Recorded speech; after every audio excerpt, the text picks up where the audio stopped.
Events around the world would eventually shape Texas, and Texans would eventually shape world events.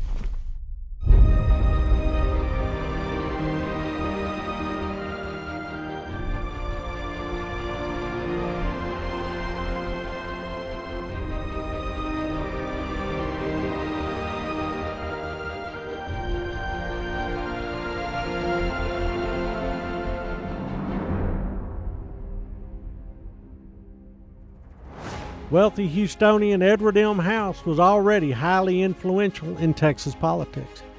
He had helped 4 men become governor: James Hogg, Charles Culberson, Joseph Sayers, and S.W.T. Lanham.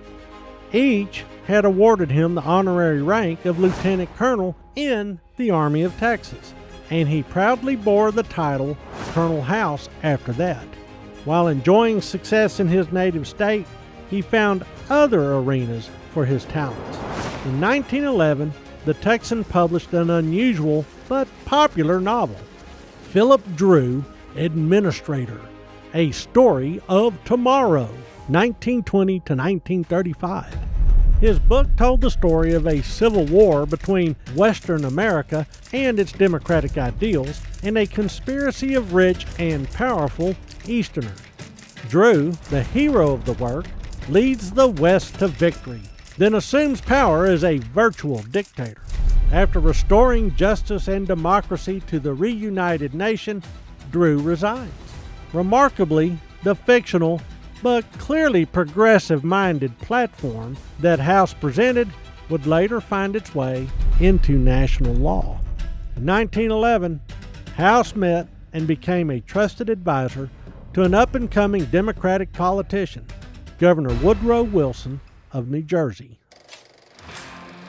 Meanwhile, Texans took more notice of events in Mexico. On the Rio Grande, the revolution flared up when Pascual Orozco betrayed President Francisco Madero.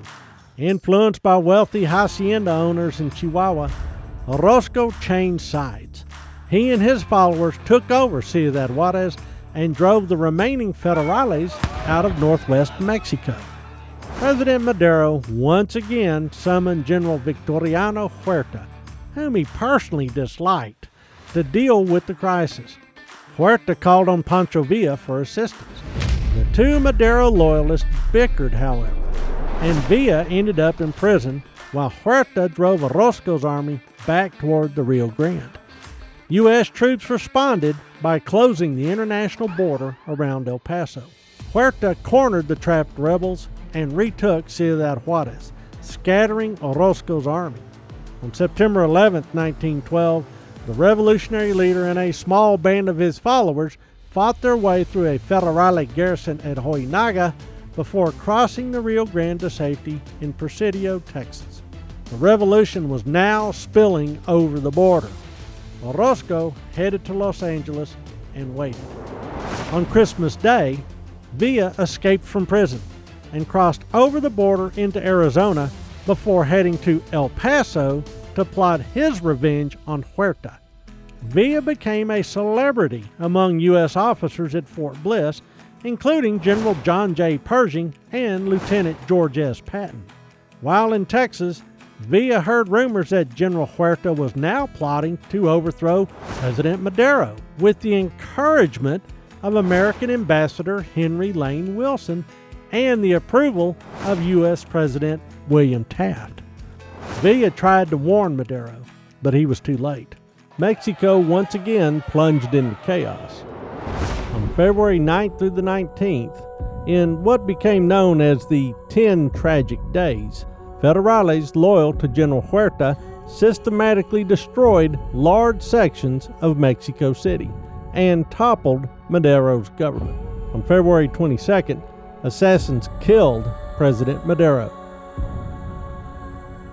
leaving Huerta in charge of Mexico as military dictator. In reaction, Governor Venustiano Carranza of Coahuila declared a rebellion against Huerta, while Emiliano Zapata stepped up his attacks farther south.